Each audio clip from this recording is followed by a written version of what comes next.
Un árbol seco, su corteza, un sudario. 3 cuerpos sellados en su interior, no enterrados bajo tierra, sino absorbidos por la madera, como si el propio bosque los reclamara. ¿Fue un ritual? ¿Un sacrificio olvidado en el tiempo? ¿Una advertencia? ¿Un mensaje grabado en la carne y la savia? ¿O simplemente el escondite perfecto de un monstruo que adoraba la naturaleza, que se nutría de ella y de sus víctimas? Miller's Creek, 1990. La tranquilidad del pueblo se hizo añicos. 3 mujeres desaparecen sin dejar rastro, ni una nota, ni un testigo. Solo el silencio opresivo del bosque. Días después, el bosque respondió, no con un eco, sino con un escalofriante hallazgo que desafió toda lógica. La leyenda del monstruo de las hojas, una historia real, un caso abierto, una sombra que aún se cierne sobre Miller's Creek, un misterio tan arraigado en la tierra como las raíces de ese árbol.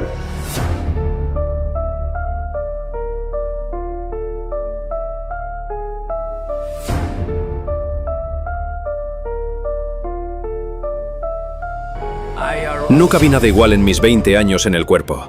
Ese árbol no era solo un árbol, era una tumba viviente. Los cuerpos no parecían haber sido puestos ahí. Era como si hubieran crecido dentro, y las hojas, siempre esas hojas, siempre presentes, como si el bosque o algo más estuviera observando. Todavía siento el frío de ese día, el tipo de frío que no viene del clima, sino de algo mucho más antiguo y oscuro.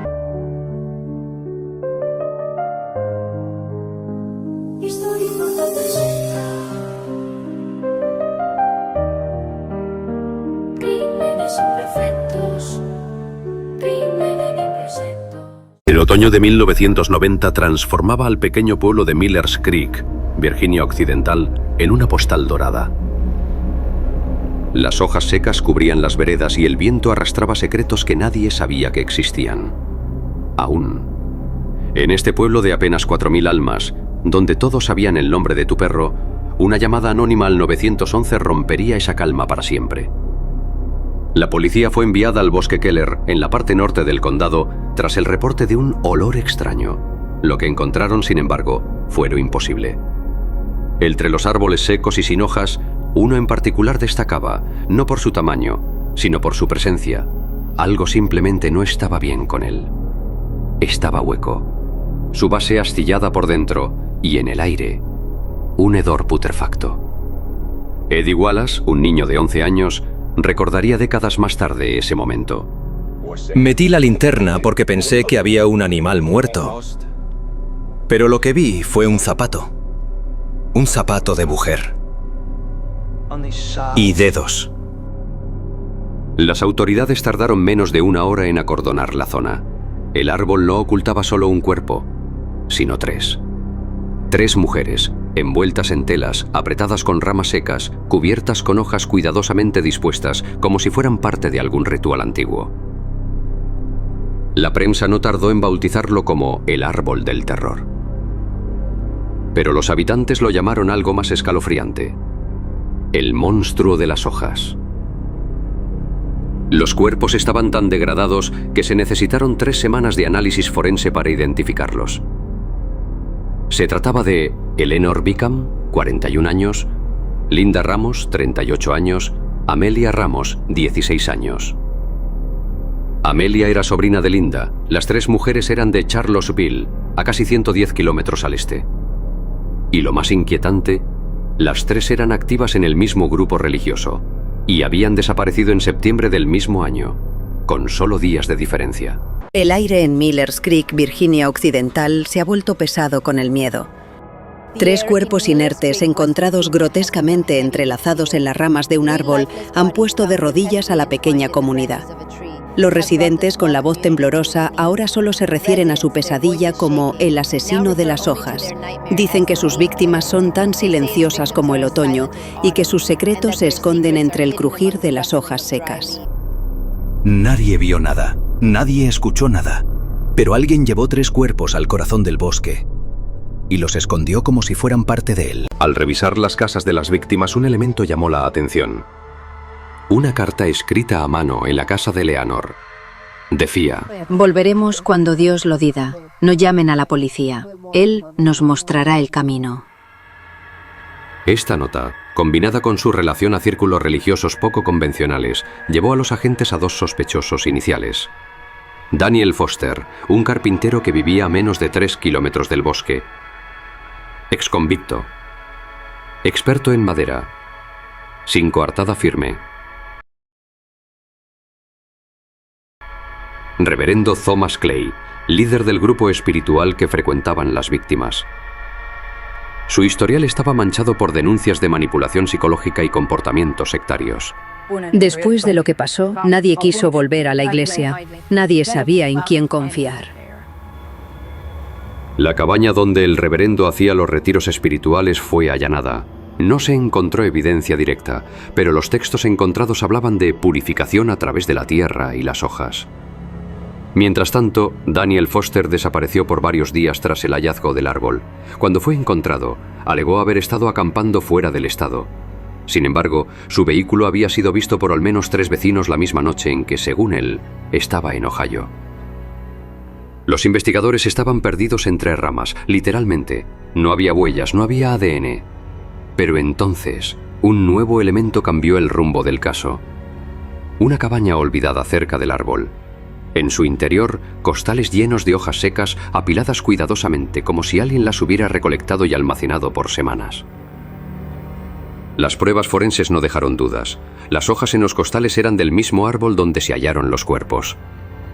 ¿Quién había recolectado hojas con tanto cuidado?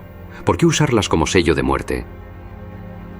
El árbol nunca cayó, pero con él se vino abajo el mito de un pueblo inocente. Los fantasmas del bosque Keller no eran espíritus. Eran secretos, y alguien, aún vivo, los conocía muy bien. Pero ninguna pista concreta se sostuvo. Los cuerpos fueron enterrados juntos en el pequeño cementerio del pueblo bajo una misma lápida. Descansen en paz, el bosque ya no habla. Pero los secretos no mueren tan fácil, y los árboles, aunque no tengan voz, guardan la verdad. A medida que avanzaba el otoño en Millers Creek, la conmoción por el hallazgo dentro del árbol se mezclaba con la desconfianza. Las 3 víctimas habían sido identificadas: Eleanor Beecham, de 41 años, enfermera retirada; Linda Ramos, de 38, profesora de primaria; y Amelia Ramos, de apenas 16 años, estudiante de secundaria y sobrina de Linda. 2 primas adultas y una adolescente, unidas por lazos familiares, una misma comunidad religiosa. Y una muerte que nadie podía explicar. La investigación se centró en los últimos días que las 3 fueron vistas con vida. La última vez que asistieron juntas a la iglesia fue el 5 de septiembre de 1990. Después de eso desaparecieron sin dejar rastro. Las autoridades, con el apoyo del FBI, establecieron una lista preliminar de sospechosos basada en relaciones personales, proximidad geográfica y antecedentes. De esa lista surgieron 3 nombres. Sospechoso 1. Reverendo Thomas Clay, 58 años, pastor de la iglesia local donde asistían las víctimas. Tenía antecedentes de conducta inapropiada con miembros jóvenes de la congregación, y algunas de sus prédicas coincidían con frases halladas en una carta encontrada en la casa de Eleanor. Su coartada declaró que había viajado a Richmond esa semana para visitar a su hermana enferma. Sin embargo, no había registros de su estadía ni testigos que confirmaran su presencia. Sospechoso 2. Daniel Foster, 52 años. Exconvicto por agresión en 1984. Vivía a menos de 5 kilómetros del bosque Keller. Se dedicaba a la carpintería y vendía tallas de madera en ferias locales. Su coartada dijo estar trabajando en reparaciones de techos en un pueblo cercano, pero no presentó facturas ni testigos. Además, una de sus herramientas coincidía en tamaño con la abertura del árbol donde se hallaron los cuerpos. Sospechoso 3. Raymond Allen Rivers, 45 años, veterinario rural. Lo que lo hacía distinto a los otros sospechosos era su conexión directa con las víctimas. Raymond había tenido una discusión pública con Linda Ramos 3 meses antes, durante una reunión comunitaria sobre la expansión del bosque protegido. También había sido pareja de Eleanor Beecham durante un breve periodo en 1988. Según testigos, la relación terminó de manera abrupta y nunca se reconciliaron. A Amelia, la más joven, le recetó medicamentos para su gato semanas antes de su desaparición. Su coartada era más sólida. Dijo estar en Charleston atendiendo una convención veterinaria del 8 al 12 de septiembre. Efectivamente estaba registrado en el hotel, pero la fecha de desaparición de las víctimas era anterior, del 5 al 7 de septiembre. El margen de duda lo mantenía en la mira. Este caso era de locos. Era un loco que parece obsesionado con las hojas. Y algunos de los dos sospechosos eran el culpable. O al menos eso decía la gente, lo recuerdo bien. La prensa local comenzó a especular que el crimen no fue al azar, sino que estaba motivado por vínculos personales y emociones acumuladas. ¿Celos? ¿Venganza? ¿Una disputa religiosa? El pueblo se llenaba de preguntas mientras las pistas se volvían cada vez más confusas. Y entonces apareció la primera grieta en la versión de Raymond Allen Rivers. Cheryl McConnell, mesera del café local, dio una declaración voluntaria al FBI. Yo los vi discutir, a Eleanor y a Raymond. Fue un sábado de agosto.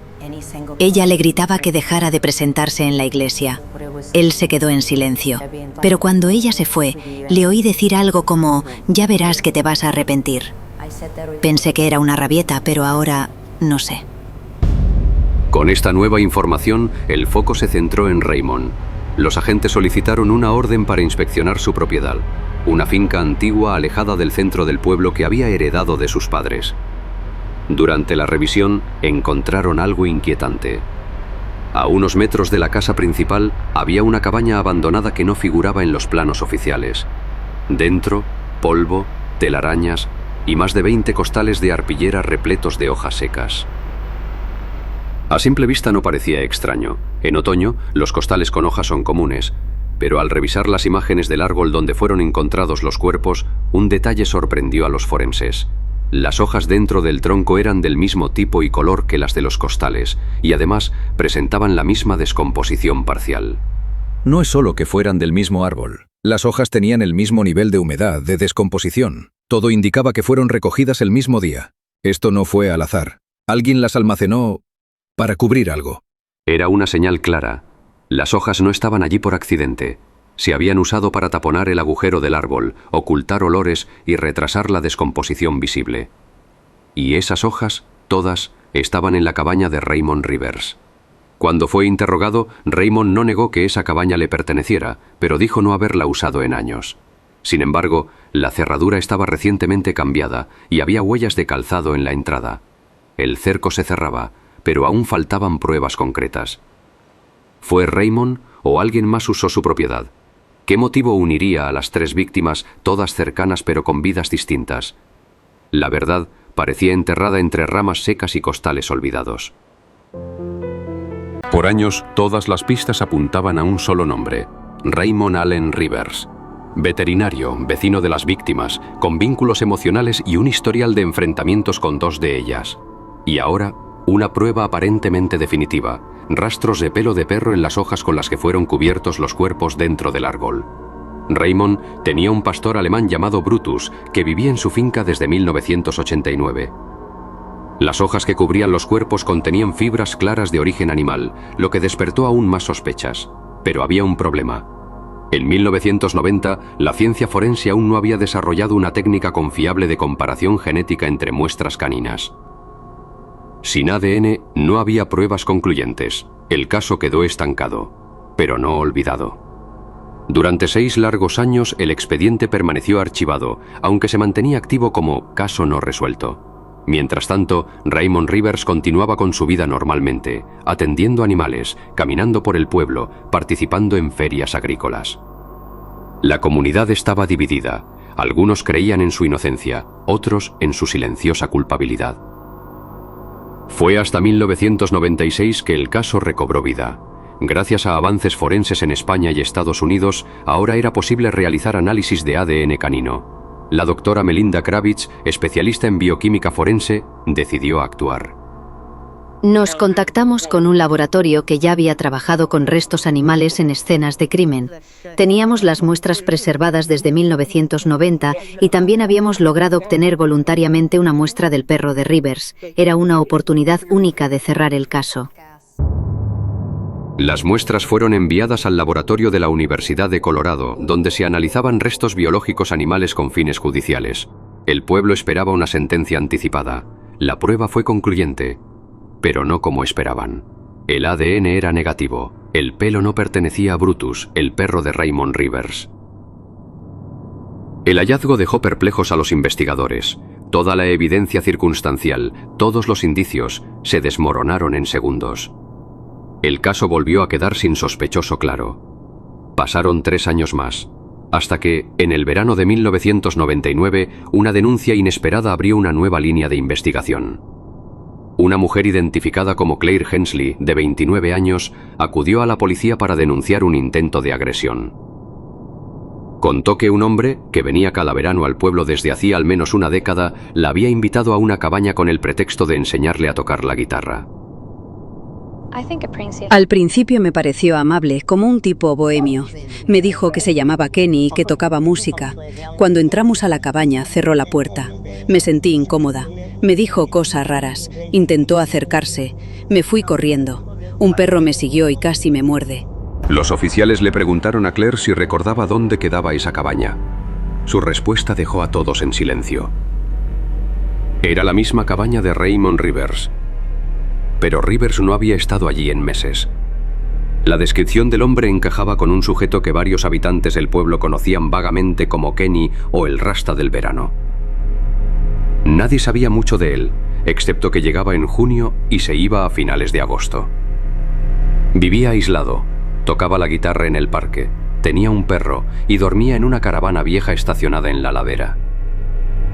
Las autoridades comenzaron una búsqueda intensiva. Revisaron registros de tránsito, permisos de pesca, alquileres y hasta multas de tránsito antiguas. Finalmente, identificaron al sospechoso. Kenneth Dale Rowley, de 39 años, originario de Pensilvania. Había viajado al pueblo de Millers Creek cada verano desde 1987, siempre por cortos periodos.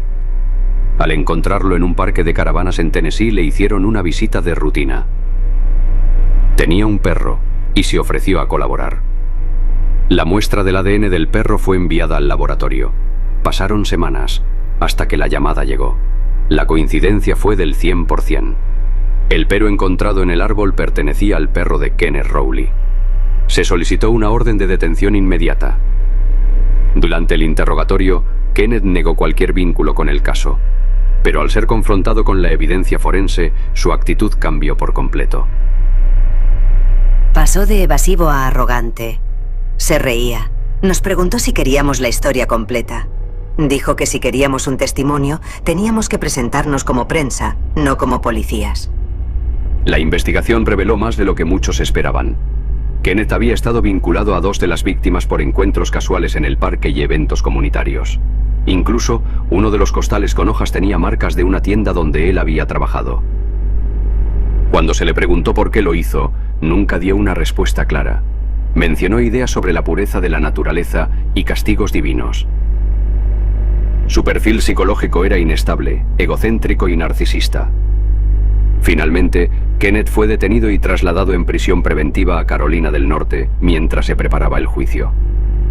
El pueblo, después de 9 años, por fin tenía un nombre, pero las cicatrices del caso aún no sanaban. El 11 de octubre de 1999, en un tribunal del condado de Wilkes, se dio inicio al juicio contra Kenneth Dale Rowley, acusado del homicidio de 3 personas cuyos cuerpos fueron encontrados dentro del tronco hueco de un roble. El caso, archivado por casi una década, finalmente tenía un rostro, y con él, un motivo tan inusual como escalofriante. El fiscal principal, William Hargrave, tomó la palabra ante un jurado silencioso. Kenneth Rowley no solo ocultó los cuerpos, él los posicionó, los preparó y los selló con hojas como si fueran parte de un ritual. Este no fue un acto impulsivo, fue planificado. Este hombre tenía una ideología, una fijación con la naturaleza que llevó a niveles extremos. Los peritos forenses demostraron que los cuerpos presentaban signos de haber sido movidos y tratados post-mortem. Las hojas secas habían sido seleccionadas meticulosamente. El hueco del árbol estaba sellado con ramas entrelazadas a mano. El psicólogo forense Dr. Howard Méndez, que evaluó a Kenneth Rowley antes del juicio, brindó su testimonio. Rowley tenía una visión distorsionada de la conexión humana con la Tierra. Sufría de una obsesión patológica con la idea de regresar al origen. En su mente, colocar a las víctimas dentro de un árbol no era un crimen, era un acto simbólico, un ritual. Para él, las hojas eran sagradas. Kenneth nunca mostró arrepentimiento. Durante el juicio se comportó erráticamente, reía en momentos inapropiados y se refería a sí mismo como el último guardián de los árboles. Incluso pidió representar su propia defensa, solicitud que fue denegada por el juez. El oficial Jason Whitmore, quien estuvo a cargo de la detención, recordó con claridad el día en que lo arrestaron. Cuando le mostramos las pruebas del ADN del perro, no se sorprendió, sonrió. Nos dijo, si la naturaleza lo permitió, entonces tenía que saberse. Fue una de las declaraciones más frías que escuché en 20 años de servicio. El juez Robert Linwood, al dictar sentencia, dijo lo siguiente. No estamos aquí para juzgar su filosofía, señor Rowley. Estamos aquí por lo que hizo con 3 vidas humanas. Su visión retorcida de la naturaleza no justifica un acto tan oscuro.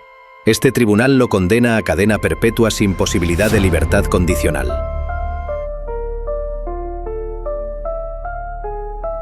Rowley fue trasladado al Instituto Correccional de Central North Carolina, una prisión de máxima seguridad donde cumple su condena hasta el día de hoy. Años después de su sentencia, un escritor local llamado Caleb J. Walker publicó el libro Entre las hojas del silencio, inspirado en el caso.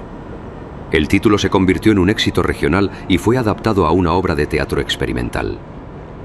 La figura de Kenneth Rowley, con su barba rala, su guitarra y su mirada distante, se volvió una leyenda macabra en la región. El apodo que la prensa le dio, el asesino de las hojas, no fue casual. Su fijación con la flora, especialmente con los árboles, quedó registrada en diarios personales donde escribía sobre cómo el bosque era la única cuna que merecía el descanso eterno. El caso dejó una enseñanza clara: el tiempo no borra la verdad, solo la oculta. Y cuando la ciencia, la justicia y la perseverancia trabajan juntas, hasta los crímenes más extraños salen a la luz. En el corazón más profundo de un árbol anciano, donde las raíces se entrelazan con los secretos de la tierra y las ramas alcanzan el cielo, una verdad se mantenía celosamente oculta. Era una verdad que había permanecido dormida, envuelta en el silencio de la naturaleza, esperando su momento para emerger. Pero como ocurre con todas las verdades, no importa cuán profunda sea su guarida, o cuán apretado el velo que la cubre, tarde o temprano, la luz del día la encuentra y la revela, para que todos la vean. En el universo de History Total, donde cada relato cobra vida y cada misterio se desentraña, esta revelación es solo el comienzo. Te invitamos a formar parte de nuestra comunidad. Suscríbete a nuestro canal para no perderte ni un solo detalle. Con vídeos nuevos todas las semanas, te garantizamos un viaje continuo a través de historias fascinantes y descubrimientos sorprendentes. No te quedes fuera, hay mucho más por explorar. Crímenes imperfectos, susurros delator, creyeron ser fantasmas, dejaron su error. No hay crimen perfecto, no hay escapatoria. La verdad resucita y cuenta su historia.